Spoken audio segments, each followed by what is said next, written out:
Good afternoon. We are live on another episode of Industry Chats. I am so happy to be here today, back again. We have a packed fall schedule of incredible guests. Last week, you may have heard Chris Jackson talking about return on ad spend. This week, I am beyond honored to have Alise Deeb from Dragonfly Strategists. She's their Chief Revenue Officer. You know, when I started talking to Dragonfly a few months ago about being listed on Affixify and what we were doing, to me, it actually felt like a pinch me moment because Carol and Alise and the team have such an incredible network and reputation. So now to have them on the show today is a true honor. So Alise, thank you for being here and welcome. Thank you for the invitation. We're going to talk about budgeting, my favorite subject. I can't wait. And actually, you know, for our audience listening, Alise and I had a pre-call this week and I learned so much. I took notes. I was telling my team. So this is going to be a really good episode today. And for those listening, if you want to share with a friend later, we will have this on YouTube this afternoon.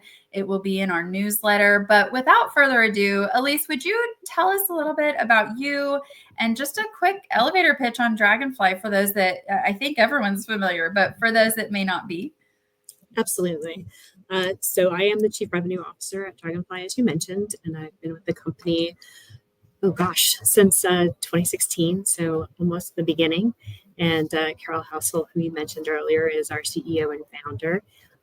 We are a premier advisory firm. We help businesses in the hospitality industry rethink strategy, profitability, really through transformation, which is where Dragonfly comes from. Our work spans revenue management, distribution, marketing, operations, guest experience, and IT. And our approach really is hands-on, holistic, and we really build to drive results that matter. We certainly strive to bring clarity to complex questions and strategy into execution. And I'm sure through all of your podcasts, and certainly in the space and technology, we know how complicated things can be. Sometimes technology and innovation don't make our lives easier. Comes to budgeting as well, as we'll be talking about in just a moment. But we really strive to bring all of those questions to the forefront and answer them and help your journey through your business be more profitable. So. I love that. Yes, you have so many facets of knowledge within your firm. And how many consultants and advisors do you guys have now for the industry? Oh, gosh. So we have quite a few employees, but we do have contractors that work with us. So I would say we're up to over 80, 90 now. So, oh my goodness. In so many different verticals, as I mentioned. So yeah, more than just revenue management. Yes. And I think that's so important because I've even learned, I had a call with Lauren Epstein from your team recently, and just learning all of the different areas where you guys can help our industry is truly incredible. And almost all of you, if not all of you, have the hotel background, right, to bring that to the table. So it really is invaluable. And today, when I asked your team, like, okay, we want to do a budget session, a special, I mean, everyone was like, Alise is the one. So I'm really excited today. And honestly, I'm starting to get messages from our users that, hey, we're entering into budget season, or we're in budget season, so we're going to be a little slower, you know, so that's starting. And I wanted to just kind of bring you to the table today to share your expertise. So we're going to talk about rethinking this whole hospitality budget season and really focusing on profitability. You know, you sit in these meetings, you do this for your clients. Tell me about kind of what is the current mindset around budgeting, and then how can we sort of shift our mindset to think about it and go beyond room revenue? I'm super curious. And I think, you know, we just came back from the hotel data conference in Nashville a couple of weeks ago. And obviously, everybody looks forward to what their guidance is going to be for the future. And they did bring down their forecast for 2025 to just being just below net neutral. And then next year, they're looking at an 0.8% growth. So that's not obviously a lot of growth for our industry. And there really is quite a bit of bifurcation around segmentation. So luxury and upper upscale seems to be a little bit more insulated. And then mid to lower priced still seem to be recovering. And I think the word that was most used through every presentation was uncertainty. And so as everybody budgeting season seems to start earlier and earlier every year, that always surprises me that I've had some clients come to us and start asking for expectations in July. And I think that there's a lot of runway in the year for 2025, just understanding what's left and what's to come. And again, just everything with GDP and tariffs, inflation. There's just so many conversations going around, and nobody knows what's going to happen tomorrow. So when we start the budget conversation, I do think there's a lot of time spent, and you've already mentioned people are now going to be delivering, slower because they're in these budget conversations that one, take too long, and two, become a framework of expectations that next year, when we actually get into 2026, won't be meaningful. And so I do think when I'm challenging my team with these budget conversations, that we're not just solely focused on room revenue, because as you can see, room revenue itself doesn't have a lot of growth. We really should be focused on true profitability. And again, not just profitability of room revenue, but there's a lot of conversation that can be had to that. But understanding what F&B and other ancillary spend can do to the bottom line for your hotels.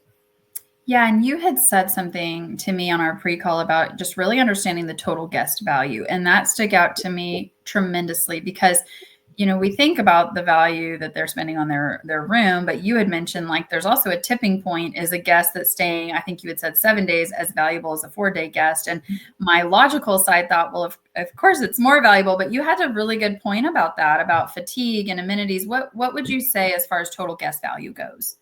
And I think, of course, your location matters, right? But if you're not on an island with a lot of different options, there is going to be, basically this fatigue of spend inside of your resort or your hotel, right? So I do know that, we talk to our clients and they're looking at different offers and experiences. We really want to understand the true value of the guest and the true value of the stay, right? And so if they're going to stop eating in your restaurants and playing in your golf course or using your spa after 4 days, then at that point, do you really want to keep them for another 3? Or are your offers really should be focused around a 4-day or a 5-day stay once you've determined that true profit on that stay itself and that guest, and then bring in another guest, right? And so there's some true I don't think we look into the true profitability of those types of guests in every segment, right? And then I do think there should be more conversation around acquisition costs this year.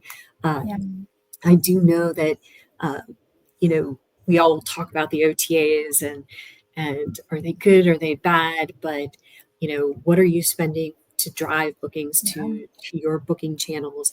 Is it truly less expensive? And so understanding those acquisition costs through every channel, sitting down and truly understanding where are you going to get those guests, and then how are you going to keep them, communicate with them, and then make sure that is there an opportunity? Are they a once a year guest? Are they twice a year? How do you communicate? And then how do you create that guest loyalty that you need? Yeah, absolutely. Well, and you had mentioned, there's a difference in a loyal guest and a repeat guest. How do you explain that to it seems like that kind of hits something. Like, how do you explain it to your clients? Because again, I mean, I'm sure there's somewhat of a misconception of thinking, well, they came back twice. Okay, but that doesn't necessarily mean you've had loyalty with them. You don't. And I think it goes back to booking channel as well, because you could have somebody who is loyal, but if they're always booking through Expedia, you don't really recognize them. They are just repeat and you don't communicate to them the same way as a loyal guest. And I think as you transition to that person where you're being able to communicate with them directly and offer them experiences that are meaningful to them, I think then that becomes that transition of repeat to loyal, right? And then you get them outside the booking, booking from Expedia into Book Direct. And that's, I think, when you've realized that you've captured the guest and they become yours, not just Expedia putting them in places that are of interest. Yeah, that makes sense. And I mean, you had even said something about this over focus on traditional segments, right? So there's a lot of focus on AAA and discounts, and I think this kind of melds together, prioritizing channels, behaviors, and not just what is their segment. How would you say historically hoteliers have overemphasized segment, and then how do you encourage your clients to think differently about that? I think, market segmentation, everybody's had the 11th edition. Now we have the 12th edition, and there's classes to explain it.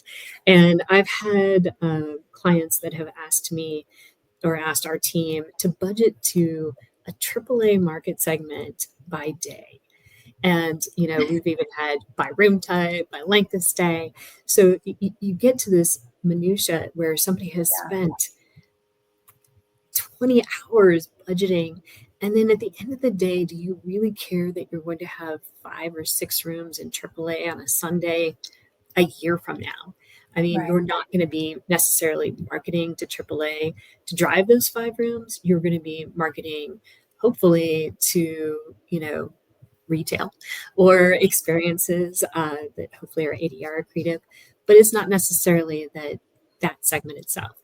Now, you could have marketing spend with AAA, and you hope to achieve, obviously you want to have an ROI on those marketing dollars, and you have an execution of a framework marketing plan that for the year you would like 5,000 room nights, whatever that looks like. But that Right. segmentation it doesn't necessarily behoove you that you're getting it to that level of detail by day, right? Yeah. And again, you could be marketing AAA in your off season and you're using hot deals or whatever that might be, and understanding that AAA, you might be looking at 2,000 room nights for spring, Mhm. right? And Yeah. so there's a different way to look at those types of different marketing programs. But I just don't think that spending the time to give it that level of detail is actually doing anything for anybody. So, Yeah. Yeah. Well, and that's why you guys come in and can really guide that, and save so much time and make them more efficient. And I think there is this topic of efficiencies and cost. And of course, in my world, we kind of wait for budget season to be over so that people can come ready to buy tech, but there's so much more to that. So tell me about the tools, right, that can help with labor and scheduling and purchasing. I mean, are you guiding in these budget conversations, not just, room nights, things like that, but also here's some tech that could help you in this process, and are they evaluating tech? Like, how does tech start to play into all of these conversations? and I think that's interesting that you made that point because technology is is coming after the conversation when Yeah. maybe it should be coming before the conversation. Mhm. Because if you sit down and say there's labor modeling, there's different things that can drive a point of interest and ancillary spend, what are those tech stacks out there that can help Yeah. you be more profitable? And so it's really about almost looking at that landscape first and Mm. saying these are gaps in performance and expectations in 2025. So, Right. what technology should we start looking at changing in order to be more profitable? And what's those ROI? And if we have those conversations before the budgeting process starts or finalizes, then there's things that could be maybe transitioned in fourth quarter of 2025 as you prepare for 2026. And then that gives you a different lens when you're looking at your planning for 2026. Yeah, yeah, that makes total sense because I think so many on the tech side, like on the vendor space, it's like they're waiting on pins and needles for these budgets to be done to see if, did I make the cut? But what you're saying actually makes so much sense. It's like maybe this tech can actually help that profitability. So maybe you need to plan for that accordingly. Is that what you're saying? Absolutely. And I think the other part of that is I worked for a brand for 15 years before I started working with Dragonfly. And we owned a lot, and we owned and operated quite a few hotels, and we had a franchise arm as well. And one of the things that we realized, obviously, and even back then, we knew labor was our most expensive Mm. cost, right? And we found that if we saved a minute, just 1 minute in cleaning the room, Wow. it saved $1 million a year in labor costs. And so there are things Yeah. there, and we changed obviously the chemicals, but we spent a lot of time actually changing even Wow. the things on how we record that rooms were clean, or that they needed to be PM'd, or that there was, wallpaper coming off the wall and needed to be fixed. And then really around process. And so Yeah. I think people, um, this is the way we've always done it, so this is the way we're going to continue to do it. And taking Yeah. a step back and looking at your entire business, and we do guest journey, but we also do employee journeys, Oh, and at wow. Dragonfly. And so we look Um, at the footprints of the employees, and we do interviews with them, and we understand you know what are their pain points in delivering their job and doing wow. it most efficiently and effectively. And so there's just a lot of things to look at besides, again, just top line rooms revenue. How are we going to change our business and be innovative in our space to be more profitable? Yeah. That's, It I mean, isn't that's, just always raising rates. There's yeah. there's there's more to it, and I Yeah. think we tend to look at budgeting in a very one-dimensional approach. Yeah. Well, it sounds like that's exactly what it is. It's kind of, people see it as a flat, almost like a task that has to get done. And you're saying, no, there's a real strategy, almost an art behind it. And I think that's probably why you guys are where you're at, because Dragonflies, you're probably approaching all of your services in this way. And I'm curious, and this is, when we talk about inflation, I think everybody cringes. I do a little bit, but it's the reality of the times we're living in, right? And Mm. so how do you help your hoteliers like recognize inflation's pressure on room rates profitability? Because you said it best, right? Like, we don't know what's happening tomorrow. We live in uncertainty was one of the key themes of the data conference. Mhm. I mean, in my personal life, right? Like, I'm feeding 3 boys, and I'm like, oh my gosh, are groceries really this much? I mean, we're feeling it. It's the elephant in the room. So what would you say is a tip if you're coming into these meetings? Like, hey, we know inflation has put pressure on room rates and profitability and your guests, and how do you recommend addressing that in this process? Is there a good way? I mean, is there a way? I think there is definitely a different way. They assume, people will assume we're going to go in and just raise rates across the board. And I don't necessarily agree with that strategy, because then you could outprice your hotel. And then there's a knee jerk reaction that'll occur during the year because we're not hitting the occupancy. If we're not hitting the occupancy, we may be getting the ADR, but Yeah. that's still up for grabs. And so planning differently is I think important in that segmentation channel. As revenue leaders, when we're looking at pricing, being very specific about those demand dates. I think it's interesting when we do budgeting, we will take the top line and we'll roll it back down by day, because Mm, they'll be like, oh, we're going to increase 5% occupancy in this month. Well, if that month was really already pretty compressed, then you're expecting 25% growth on Sundays, and that's not right. realistic. And then you wonder why you Right. didn't achieve those occupancy goals, growth goals for that month in particular. So I think, obviously understanding, day of week shifts and things like that. But from a rate perspective, is there opportunity to tweak the differentials around room types? Mm, Is there a way to merchandise better the attributes that you have for these premium room types? And mm, then are you only, there are times where I've actually gone in and we've lowered those deltas between standard and premium, because we weren't actually selling premium room types. yeah. We were just upgrading. Yeah. So you don't always have to raise rates to increase ADR.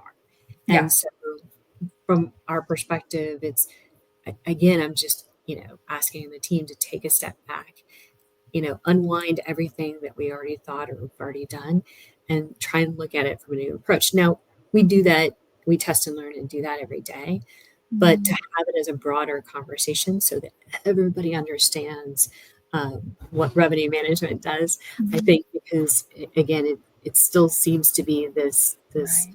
magic 8 ball. Everybody's like, well, are rates going to go up? So, um, what's the question of the day? But and so I do think that we have kind of this misnomer of what is it that we do or don't do in Right. revenue. or commercial. And so bringing everybody to the table, take the budgeting season and have it as a better conversation that's even more detailed than just a normal commercial strategy call that you might have weekly. Yeah. Yeah. I mean, that makes complete sense. And on that note, do you guys stay involved so budget season's over? I mean, how do you kind of, surely it's not like, okay, see you next September, what is the kind of requirement there for an advisor? Because I'm sure they're wanting to lean on you as these things are executed and realized. Well, in a lot of our relationships, our partnerships, we do oversee and lead commercial strategy. So, again, that budgeting process, we understand that it is a plan for execution, and then things do change. And so that's why there's a forecasting process, right? Yeah. So we're always every week looking at that forecast, which is, your baseline is going to be your budget because that's what people are looking towards, is where they set their goals. But again, I do think the budgeting process, while it should be a planning for everybody involved in working towards, again, profitability for all of the outlets, not just rooms. We're always working towards that conversation and expectation, but obviously we're shooting to achieve it, and those are the things that we do on a day-to-day basis. So I love it. I love it. And I want to talk a little bit, but we're going to save it for the end because I can't go from inflation to AI. Like that's just too much for the brain. But I do want to talk about AI at the very end. But also, so kind of to wrap up on the budget process itself, right? Yeah. So framework for profitability, don't just focus on, raising rates. There's a lot more. Tell me about going from like, we need 20 revisions, or I think you had said, when you have 18 revisions, this really impacts your team. So if I'm owning this for my team, how can I make it easier on them to where they can still do what they were hired to do and not just go revision after revision? What do you recommend?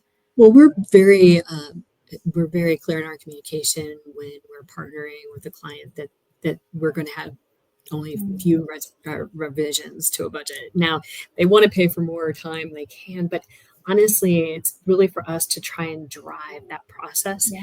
That you don't need to have 30 revisions. And I don't think people understand that if you're asking the revenue leader to go back to the well and recreate all of these frameworks, it's very time consuming because typically a lot of people start in Excel because that's our tool of choice. And then they might have some sort of, accounting software and an RMS and then another BI tool. And they're uploading and downloading, and they all have different ways to upload and download. So everything is, and some don't even have an upload, and it's a keystroke. Oh. And so there's a lot of time. And if you think about if this resource is planning for a budget and then they're doing revisions, then they're not actually spending time looking at your current revenue strategy, right? Or they're spending a lot less time than they should because they don't have that bandwidth. And so it's a fixed, finite resource, right? And it's one person doing all of these things. And I think from our perspective, again, if you take a step back and look at what the plan is and, understanding inflation is there, how do you become more profitable? Again, not just trying to drive pricing in a market that's seen pressure and the inability to raise rates, right? How else do you get to that bottom line? And so looking at the entire way you do your math, I think at the beginning of the process is going to be more helpful than tweaking the top line. When somebody says, oh, we want to add 1 point of occupancy to the year, that's actually a lot of work. That isn't as easy as you think because you already have sold out dates and you're not going to sell more rooms than you actually have the capacity to sell. So I do think, and that's the other part is the expectation. There's like two ways that bottom up or top down budget expectations where I've had owners go, oh, you tell me what you think. And I'm like, well, okay, this is based on the current trends. This is based on, several different forecasting. entities that are out there. Then we give them the numbers, and they're like, well, we can't get to the profit at the bottom. Well, then they apply more pressure for rooms revenue instead of looking at the whole business, right? Yeah. And again, if there is already a preconceived idea of what the number should, I'd actually rather just know that up front and then Right. tell you what the risk is. So Yeah, well, it makes sense. And I think the something you had said really stuck out to me this week was that you have to be realistic with what's going on in macroeconomics too, and you have to create achievable outcome. I mean, you can't set such a high goal that's never going to be met in the current climate. And I think, and yeah, it's detrimental to, and it's also detrimental to your team, right? If you're always going to give them a budget goal that you're trying to adhere to that can't be achieved year after year, then you're going to start to see a shift in your team, right? Why would I work for a place where I can never be successful? I think I'll go somewhere else. And again, that turn in labor is expensive, and so there's that. So again, having employee satisfaction is important as well. And there's there's a lot of opportunities for people to go elsewhere. So yeah, it all ties together. it all does. I mean, it's just like a big ecosystem that, I mean, you're spot on. You can't just focus on one aspect of it. And that's why I would say to, any hotelier watching back, listening, don't hesitate to reach out for advising help, because that's why you guys exist, right? As this isn't easy. And if it were, you wouldn't be so needed. So I think it's sometimes important, there's a reason on our platform, consultants and advisors are the number one searched thing, because people need help. They need advising. And I think it's so smart to bring in that help. And to close us out, because I had shared with you that most of my guests want to talk about AI right now, which is to be expected. I really like that you had some thoughts on how to practically apply AI. We're going to take it past being a buzzword today. And let me be clear, there's a lot of cool stuff. I mean, I love hearing and learning, but I think there's a definite hunger to figure out, like, how do we just use this practically? Because there's so many other things going on, right? Budgeting and figuring out the economy and all of these things. What are some ways that we can really apply AI practically in our space without going overboard, based on what we know today? There are programs out there that, especially for labor and scheduling, that AI can approach, a forecasting of covers based on how many rooms, and that can help from a scheduling perspective. And as I mentioned, labor is the most expensive cost that hotels, restaurants have. And then obviously it helps from a, purchasing, right? Because purchasing is important in procurement. There are things from an inventory control that can be done. We implement AI as a part of, we have a tool, it's called Cozy. And it's a reset that we use as a part of our budgeting process. And we go out and scrape a lot of data. There's so much out there from a merchandising perspective, really understanding the landscape of the consumer behavior, which is important. And so it's not your typical SWOT analysis by any stretch. But what it does is it really helps us align where our product is based on customer sentiment and what they talk about, right? The brand, the voice. So I do think that what that does is it helps, bring everybody to the table, truly understanding how our hotel looks right now. So either you can or you cannot get the pricing that you think. These are the things that you need to work on in operations, if that's the case, or if this is what if you need to increase your bandwidth, and becomes a strategic competitive advantage. So those are the things that we do. And I think AI is going to be even just more important in our space, hopefully around distribution. I know there's been a lot of talk around that, because there are things that we do every day in distribution, from mapping and auditing that we look at. And again, I think there's more to come. I know that there's been AI who was added into the revenue management systems that really do help just leveraging the price elasticity and demand. So again, continuing to look for new innovation in our space, I think that will give us that leg up and again, continue to help towards profitability. Yeah, absolutely. I have to say, Alise, we had a comment from one of our attendees. So amazing advice on an important topic. I appreciate the event.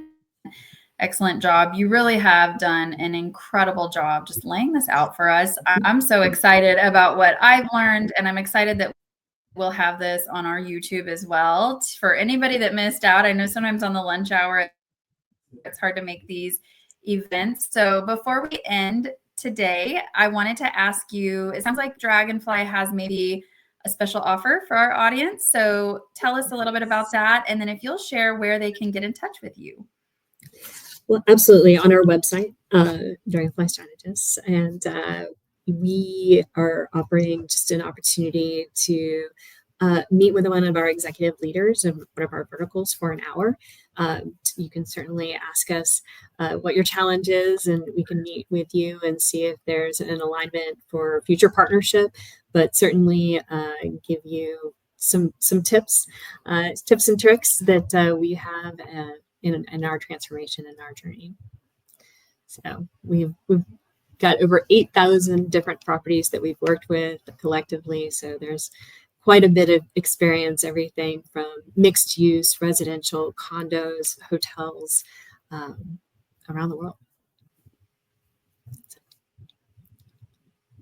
But thank you for having us and for having me. And we're very passionate about what we do. And we are passionate about the budgeting process, just making sure that it's a healthy dialogue and it gives you hopefully a good roadmap on what's next. Yes. Well, thank you. I'm so honored that you guys were willing to be on this show. Alise, it was so educational. And for our viewers, like I said, this will be on YouTube today. It will be in this week's newsletter, and we will be back next week. Alise, thank you so much for joining us. Good luck with budget season. Thank you to everybody else as well. And have a great rest of your day. Bye, everyone. See you next week.